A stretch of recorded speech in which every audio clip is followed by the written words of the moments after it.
Jatend migao mar omenda MBADI nolieko ni gichano bedo piny kaka jotelo moyier e kaunti ma Homa Bay kendo manyo yore mag nyayo kwe kaluwore kod tulo ma kinde ka kinde mamedo pogo oganda e gwengego.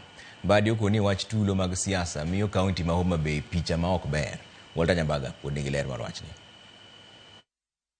Ka oloso kod Ramogi TV, jatend migao mar omenda MBADI owuok motegno ka kuong'o lweny mosenene e kaunti ma Homa Bay kendo singo ni gidhi bedo kod romo e kod jotelo mawuok e kaunti no moyier mondo gilalre e kaka inyalo tiek ywaruok mosekelo tho mag oganda to kod adhonde maricho mag beti. Abro temo mondo mi jowagi aluong gi kata next week or the other week mondo wabed kanyakla to kata mna Raymond Molo mabende is a senior government official mawuok Homa Bay en ng'ama osiepna kata nyoro nyowan kode wagombaka wapimo wechegi kendo nyakone ne abro gombo ni mondo kata kanyalo convene jowagi nikech bende an kurane senior most politician in Homa Bay. Jatelo lero ni okomor e kod kaka jodak mawuok e kaunti no ijalo kod ojalo machwe wit ngimagi.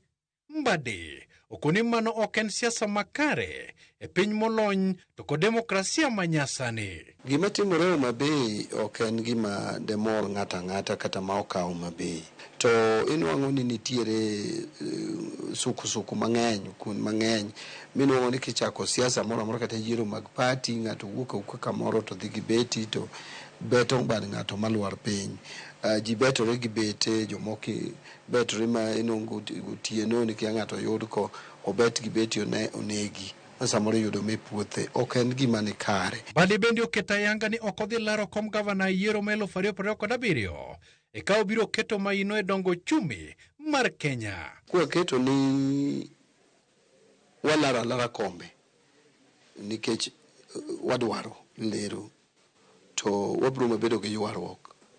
And king'iyo thuolo ma Nyasaye omiyowa kata kaka kadhi dwaro gavana kadhi dwaro Homa Bay thuolo ma Nyasaye omiyowa kaka Homa Bay ok onego watiwgo ni pod wakelo ywaruok ni wadhi laro gavana. Wanga ni e komno jomoko nyalo chung' kode.